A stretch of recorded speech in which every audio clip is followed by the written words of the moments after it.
Balalık devrimni eslashni xohlamayman. Chunki balalık devrim balalarga xos bo'lmagan kechirimchilar bilan to'lgan. Gerçi yovvoyilik va logiksizlik bilan to'lgan balalık devrimni qaytarib kelish qo'limdan kelmasa-mu, ota-onamning jumladan atrofimdagi kishilarning orzu istaklarining men izlangan yashash usuli emasligidan gumonlanish tamoman qo'limdan keladi. Hayotimni oddiylashtirish uchun tirishgan sari uni murakkablashtirib oldim. O'tmishimdan zarlangan sari texmo nachar o'tmishga mubtalo bo'ldim. İnkar qilgan har bir reallik menga jin bo'lib choplashdi. Hayotlik energiyalarimdan mangulik dvigatel yasash xiyollarim barbod bo'ldi. Ardim, charchidim. Ko'zimni ochgan sari ko'rolmadim. Oxiri ko'zimni yumdim. Ko'rganim o'zim bo'lib chiqdi. O'zimning hozirdan iborat bir reallikda yashayotganimni his qildim. Kelgusidan kelgan g'am andisha, o'tmishimdan kelgan pas bez to'yg'ular g'oyib bo'ldi. O'zimning tafakkuriga muddaga ega bo'lgan ijtimoiy mavjudot ekanligimni to'nib yetdim. Shunda qilib men psixologiyani tanladim. Yo'q. To'g'ri qilib aytganda psixologiya meni tanladi. Kallamdagi nurg'un chigish savollarga javob topildi. Shundaqla nurg'unlagan savollar paydo bo'ldi. Men asta-asta o'zimning kontroliga o'tishga boshladim. To'yiqsiz o'zim o'rgangan psixik savodlarni texmi ko'p kishilar bilan o'rtoqlashishni to'g'ri topdim. Undaqda darsligimni o'zimga xayrxo'sh deyish orqali boshlayman. Ali Qurbon.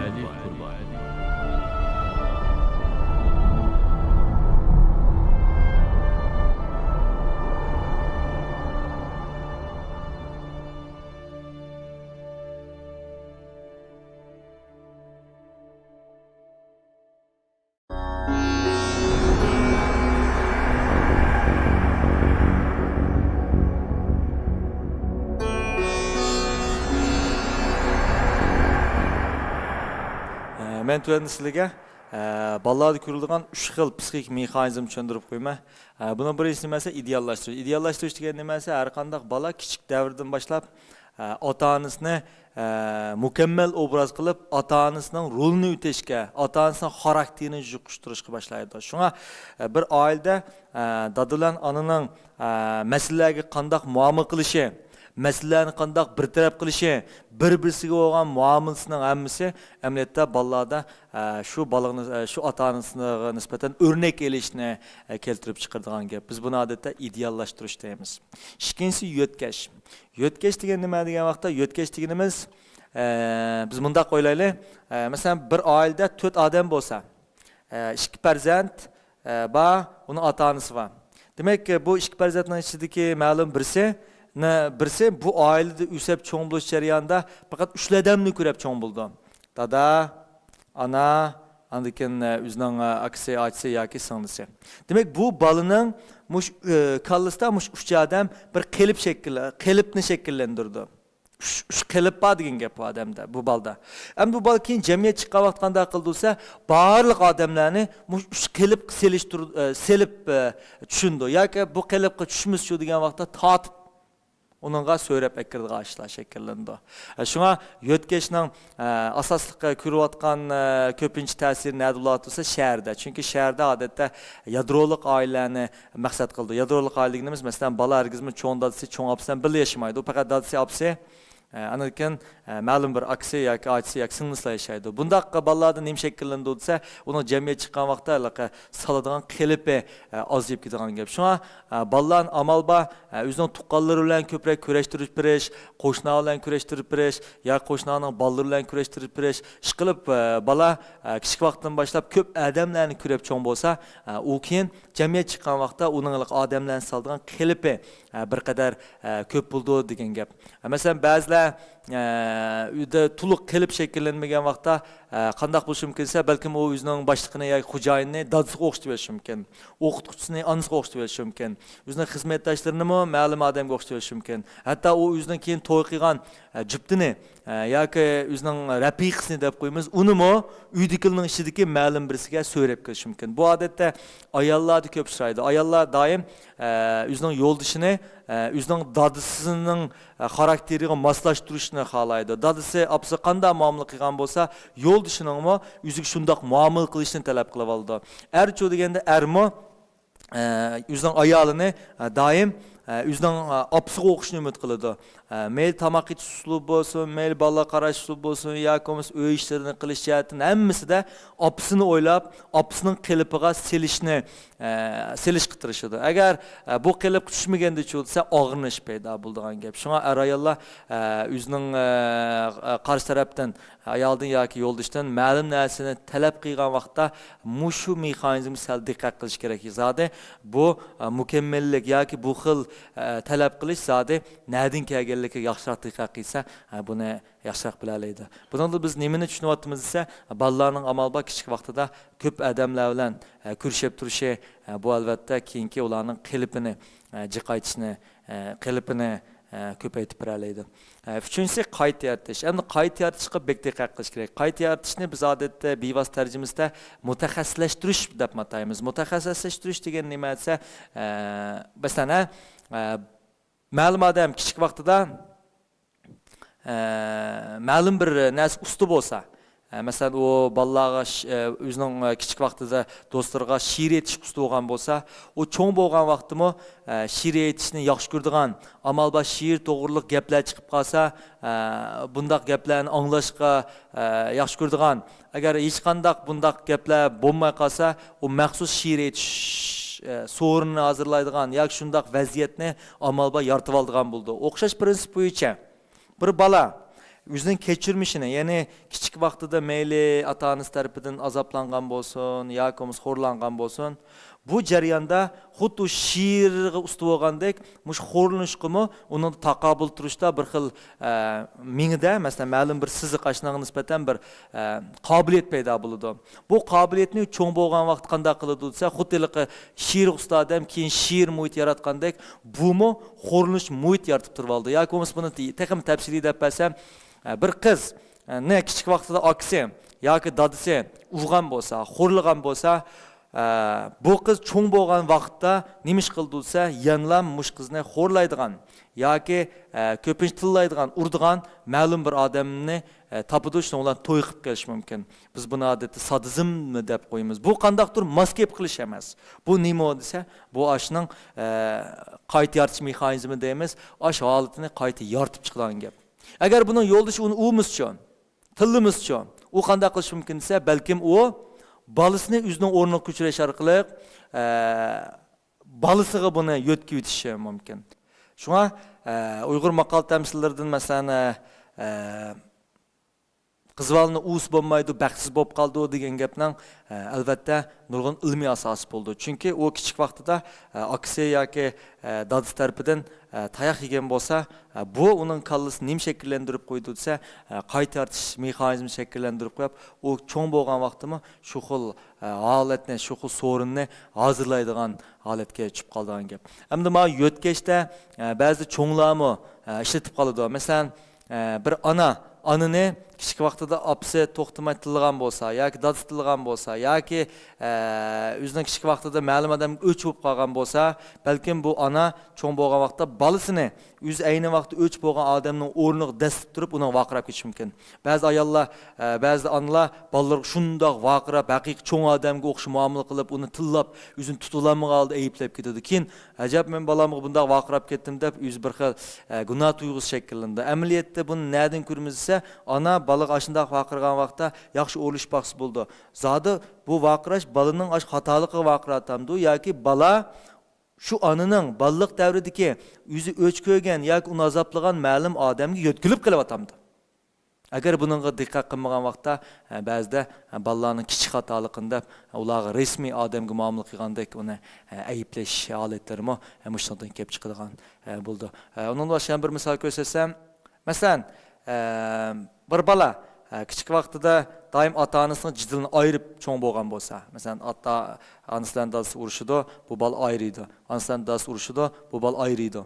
Bu bala üst bitlep çoğun boğandı çoğun. Çoğun boğan vaqtda belki balısını üzünün ballık devrige maslaştırıp qəsdən bu qəsdən digini hem de olaraq üz bilip emas, yuşun enide qəsdən ayalından uruşudu. Ayallar uruşkanda balısı bunu acırtıdı. Demek o ötmüş idi ki ballık devrdeki şu haletini kayıtyen yartıp aladı. Demek o bilip bilmey ayallar uruşudu. Andın balısı ulanı uruşunu acırtıdı ya komsa uruşunu bir taraf kıldı. Demek bu dada bunu nereden keltirip algan boluşu mümkün dese kiçik vaqtidagi yüzünün aş muhitini qayta şekillendirdi. Şuna bu xil yötkeş, qayta yartış degan bu mexanizmlarga biz yüksek derecede ahamiyet vermesek bazı özümüz bilip bilmey bazı hatalıklarını sadır qilib qo'yishimiz mumkin.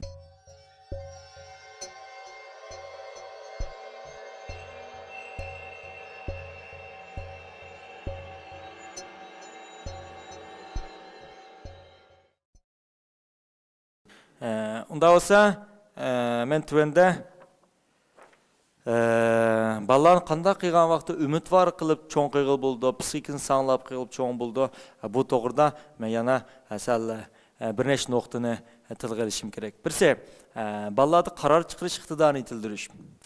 Ballarning qarar chiqarish iqtidorini yetildirish bek muhim. Chunki bir balda kichik vaqtda qarar chiqarish iqtidori yetilmagan vaqtda u cho'ng bo'lganda qanday qildisa, doim uning uchun qarar chiqarib turadigan bir odam izlaydi.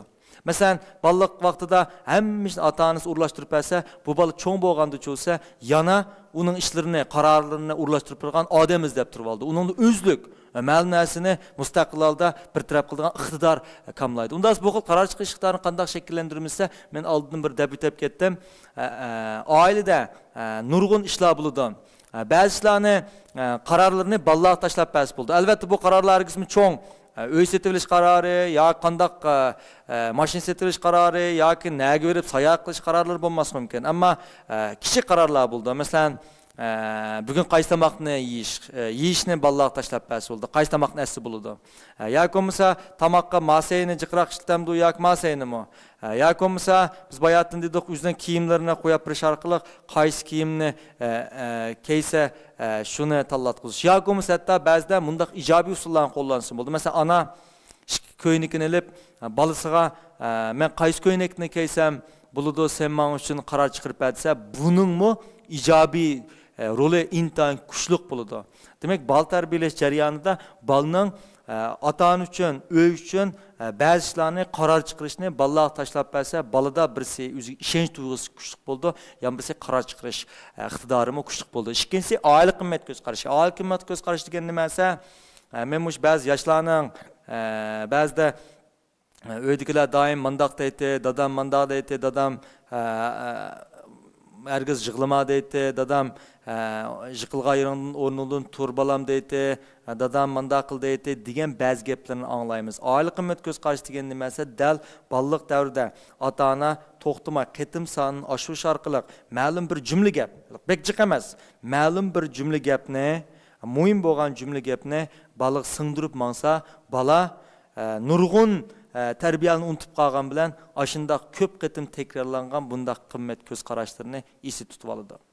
Mening oilamga nisbatan alohida ta'kidlangan qimmat ko'z qarashi bo'lmagan, ammo esimda qilishicha bir qatim dadam do'stlar bilan qart o'ynadi. Qart o'ynab bo'lib, o'zining vaqtini isrof bo'lib ketib qolganini ko'rib, qart o'ynagandan ma Mehmet Avaq degan bir kitob bordi. Mehmet Avaqni o'qisam-chu degan bir gapi yodimda qolgan. Mehmet Avaq degan shu vaqtdagi bir roman kitob hamda. Men shu davrimda qart o'ynagandan kitob o'qigan yaxshi ekan degan mushu jumla gapni o'zimning qimmat ko'z qarash qilib oldim.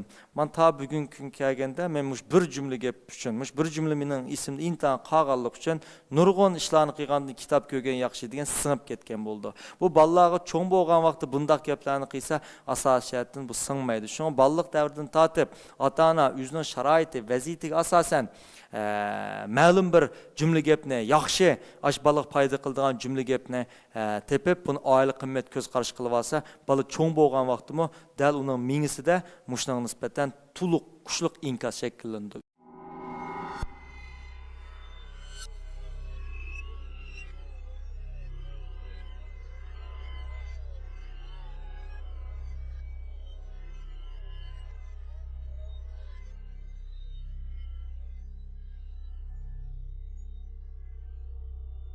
Üçüncüsü aylık kaydıları. Endi aylık kaydıları degan nima esa bunaqa qoidalarning uzun tusi bo'lmaydi. Buni amalda 7, 8 yoki bekchi qovus 10 turli qoida qilib, buni to'nglatib bo'lamdi yoki tezroq bo'lamdi chaplab qo'yish kerak. Bu qoidalar masalan tamoqni manda vaqt yeyish, maoshni madam qilish, oshni ma qilish deganda qoidalar. Ammo bu xil oylik qoidasida diqqat qiladigan nima esa ota-ona buni tuzib qo'yib, ota-ona agar xiloflik qilsa bu oila qoidasi aks ta'sir berdi.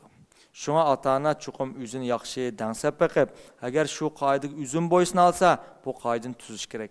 Agar uning o'zi bo'ysunmasa, eng yaxshisi bu qoidani tuzgandan tuzmagan yaxshi. Chunki u o'zi bo'ysunmay turib bu qoidani tuzib qo'ysa, bolalarning psixikasiga og'ir darajada ta'sir qildi.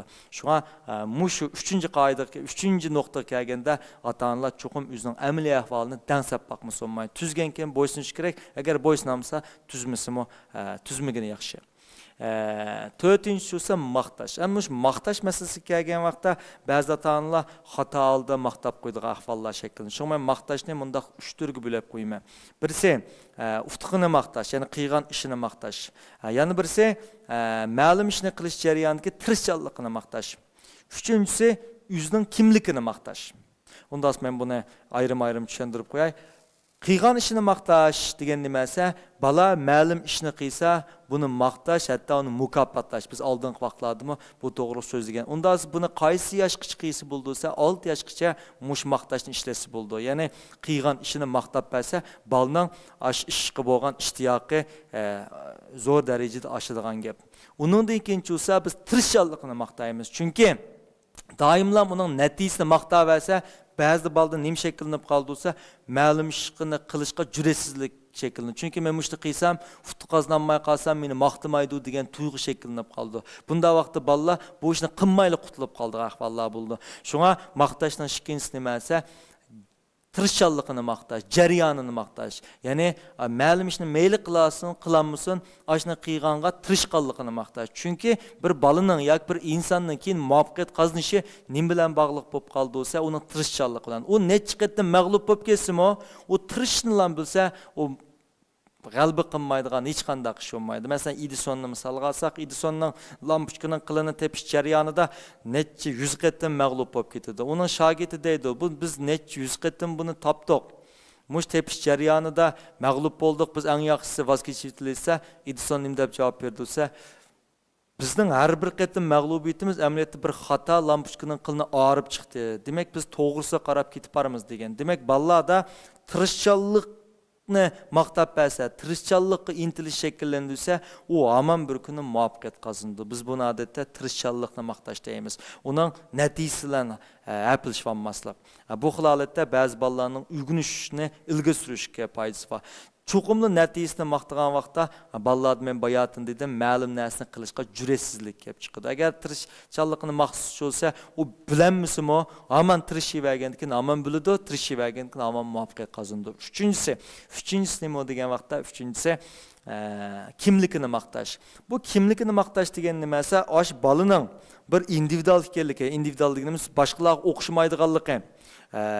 O adamning ashbalning bir xosligi, dunyoda ashundaq odamdan faqat birisining borligi ne tushundirib bersa, bu balada keyincha o'zini boshqa narsaga selishtirish orqali o'zini tuvan ko'rish psixikasi ozishga boshlaydi. Chunki balalarda o'zini tuvan ko'rish psixikasi nereden shakllansa, o televizorda ko'rgan yoki rasmda ko'rgan kelishgan obraz chiroyli odamlarga o'zini selishtirish orqali uningdan tuvandek his qildi. Yoqimiz tangtushlarning ichida bir qadar chiroyi qamlashqa odamlarga selishtirish orqali o'zining badanidan bezor bo'lishga, o'zining badanidan tuvan ko'rishga, o'zining badanini yoqtirmas qarab taraq qildi. Bu xil xarakter nima shakllandirsa, balada og'ir darajada buruntuqlikni shakllantirib qo'ydi. Shunga balalarning bir xil xosligini maqtash, ya'ni balaning hech kim o'xshamaydiganligini maqtab bersa, bala u chaqda o'zini boshqalarga selishtirish emas, o'zining xosligidan faxrlanadigan tuyg'u shakllanadi. Bu xil shaklni, bu xil maqtashning bir misolini deb beray.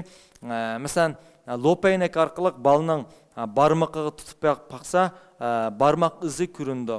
Ondan o'zining barmog'ini, apisining barmog'ini, ondan keyin bu balaning do'stlarining barmog'ini birga selishtirish orqali hech kimning barmoq izining bir-birisiga o'xshamaydiganligi, bu barmoq izining o'xshamagandek odamning hech qanday odamdan o'xshab qolmaydiganligi, farqlanib turadiganligi, har bir odamning mush dunyoda bir xos ekanligini tushuntirib beralsa, o'chaq bu balada bir xil yuksak individuallik shaklida. Bu individuallik, ya'ni boshqalardan farqli bir xil xoslik amaliyotda odamga eng zo'r ishonch paydo qiladigan narsa. Qachonda odam o'zini boshqalarga selishtirishga boshlagandan tortibla, uningda beyoromlik yoki psixik besim biz oldingi so'zladik, shakllanishga boshlaydi. Shunga 3-xil maqtash nima esa, o'zining kimligini maqtash. Hamda buning ichida bir salbiy maqtashdan birisi bor. U bo'lsa-mo balaning aloyligini maqtab qo'yish. Balaning aloyligini maqtab qo'ysa, qaramoq to'g'ridek turgan bilan amaliyotda balaning kichik vaqt shakllangan ba'zi aloyligi cho'ng vaqtida yo'qolib ketishi mumkin. Masalan, bir bala kichik vaqtida naqsh aytishqisi bo'lsa, uni naqsh aytalaytab maqtab qo'ysa, bu cho'ng vaqtida yo'qolib ketadi. Yo'qolib ketganda balda og'ir darajada besim shakllanib qoldigan gap. Yana bir xato maqtash nimasi, balani ota-ona do'stlar bayada maqtab qo'ysa, balada ig'ir darajada besim shakllandi. Nurg'a ota-onalar o'zining balalardan faxrlanib ketib, do'stlarining yanında bala bor vaqtida bu balani maqtab qo'ydi. Amaliyot bu xil maqtash balada ig'ir darajada psixik besim shakllandi. Shunga mushundaq maqtashlardan amal bor saqlanish kerak. 5-chi nuqta nima esa salbiy badan obrazi. Salbiy badan obrazini oldin bir deb o'tib ketdim. Hargizmo balalarning badanini misol qilib uni zangli qilmaslik kerak. Hem de hozirgi shu mayli maktablarda bo'lsin, may tanishlarida bir nachar illat va balalarga badanni misol qilib laqam qo'yib qo'ydigan ahvol. Mushu balada ig'ir darajada psixik ta'sir paydo qildi. Buningga har qaysi o'qituvchilar alohida diqqat qilish kerak bu xil tarbiyaga. Ota-ona texmi diqqat qilish kerak. Hamda biz birdan-bir qutlanmayğınımız nimasi, o tangtuşlarning bir-birisining badanini misol qilib, bularni 5 birlashib olib, birisini zangli qilib qo'ygandikilar balda ig'ir darajada zibeygan deb qo'ymiz, o'zini tuven kurash, o'zini ayiblash tuyg'usi paydo bo'lib qoldi. Bu xil tuyg'u eng oxir nimani paydo qildi desa, balda xomushlikni, boshqalarni o'rlashni yaxshi ko'rmaydigan, o'zini kamtik o'ylaydigan ba'zi psixik hodisalarni paydo qilib qo'ydi.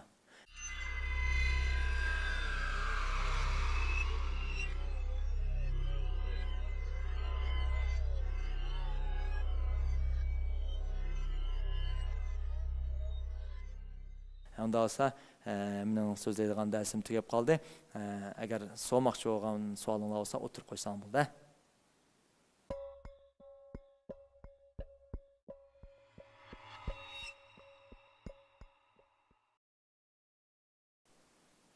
Siz yaxshimisiz? Men bir savol so'rsam, mushu bizning ota-onalarimiz ham bizning ishimizdagi bolalar asosan kichik vaqtlarimizda o'yinni o'zimiz barpo qilish orqali o'pcha kollektiv holatda o'yin o'ynash shaklini asos qilgan. Lekin hozirgi kichik bolalarda asosan mushu cho'nglarga lozim kerakli bo'lgan elektr mesela oyuncuk degende elektronik oyun degende mesela kompüterda yoki kichik shakldagi har xil elektron o'yinlarga tayinish orqali o'zini bir xil xushallik izlaydigan bir xil shakl chiqdi. Bu bolalarning psixikasiga nisbatan normal emas deb qarayman. Mushni ota-onalar mush bolalarni mush psixikadan qanday qutqizib chiqish kerak?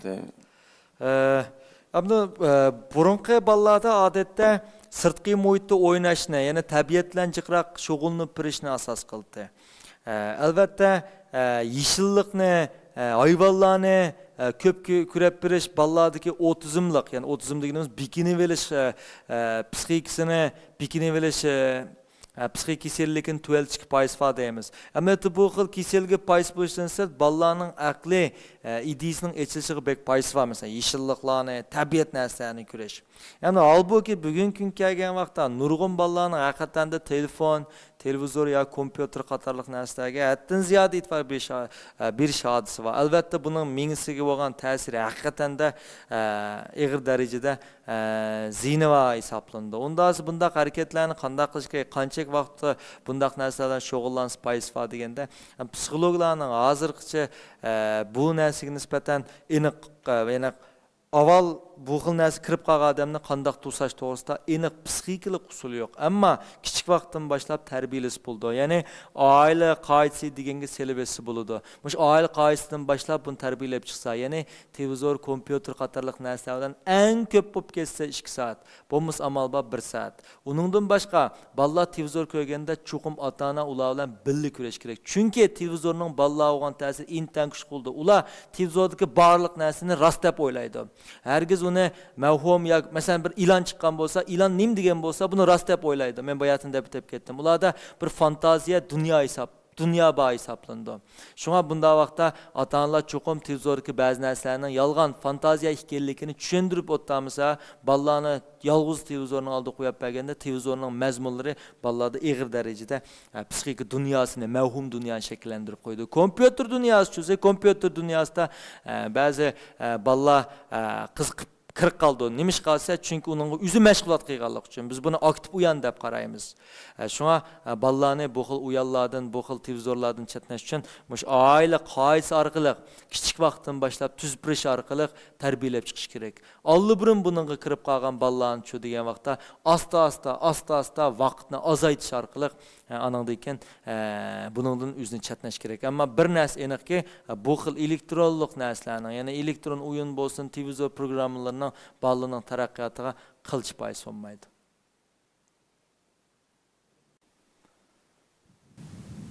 Siz. Assalomu alaykum Ali muallim. Nurg'unlagan ota-onalar o'zininki farzandining kelgusida intayin talantli bir odam bo'lib chiqishini, yaramli odam bo'lib chiqishini umid qildi. Ham ularniki kichigidan boshlab ma'lum bir narsaga bo'lgan qiziqishini qo'zg'ab, ularniki talant hujayralarini qo'zg'ashga intayin bir xil qiziqdi. Ham mush to'g'riliq izdindi. Sizningcha mush to'g'riliq bir yaxshi bir usullar bormi? Balalarning ma'lum narsa bo'lgan qiziqishini qo'zg'ash uchun mundaq 4 savolga javob berish orqali qo'zg'is bo'ldi. Birinchidan, bola ma'lum ishni qiziqtirish uchun avval balada ashni qila olamdi, qilolmamdi ideyasini o'tkazish kerak. Nurg'un balalarning ma'lum narsa qiziqmas sabab uni qilolmayman deb o'ylaydi. Birinchi savol chiqdi. Ya'ni ashni qila olamdi, qilolmamdi deganni qoyil qilish kerak. Ya'ni balaga ashni qila oladiganligini ishontirish kerak. Bu birinchi bosqich. Ikkinchisi bo'lsa, nimishqa ashni qiladi? Buna javob berish kerak. Uchinchisi bo'lsa, ashni qilishga, ya'ni ash muvaffaqiyatni qozonishga ashu zo'rmi, zo'r emasmi? Buna javob berish kerak. To'rtinchisi nima bo'lsa, to'rtinchisi ashni muvaffaq vujud chiqarish uchun ondan qaysi bosqichni olib berish kerak. Mush 4 bosqich, 4 savol javob berish kerak. Buni misol bilan tushuntirib bersam, masalan siz bolangizni matematika qiziqtirmoqchi bo'lsangiz, avval bolaning kallasidan shuni o'rganalishi qoyil qilish kerak birinchisi. Ikkinchidan, bolaning kallasida nemish matematik o'rganaman degan bir savol paydo bo'ldi. Siz buna javob bera olashingiz kerak. Balkim siz buni o'rgansang, sen kelgusi yaramli odam bo'lsan degan bir deyalishingiz mumkin. Ana uchinchi savol chiqadi. Bola yaramli odam bo'lishni xohlamamdi. Bunda bir savol bor bu yerda. Anda bununla yaramlıq adam buluşunun yaxşılığını düşündürüş gerek. En ahırda şu yaramlıq adam buluşun qanday qilish gerek. Andın bu matematika yakınmasa özünün nimisiga əgişki başlaydı. Demek balalarning qiziqishini qo'zg'ash bu mandaçıl deydigan narsa emas. Mush 4 savolga biz to'liq tafsili javob beralganda, balaning kallasini o'tganda, andın uningda men bayatın dedim, dopamin to'liq qo'zg'aldi. Dopamin qo'zg'algan vaqtda uni meni mukofotlamsiz, uni yoki mukofotlamamsiz, bu balda tabiiy taraqqiyot bo'ldi. Bu masala kelgan vaqtda bugun bizning so'zlayotganimiz taraqqiyot psixikasi. Bu masalani hemen ayrim, ya'ni balalarning o'rganish qiziqmaydigan balalarni qanday qo'zg'ash, yoki bo'lmasa dasbilan balalarni ma'lum narsaga qanday qiziqtirish to'g'risida keyingi qismlarda men tafsili to'xtalib ketaman.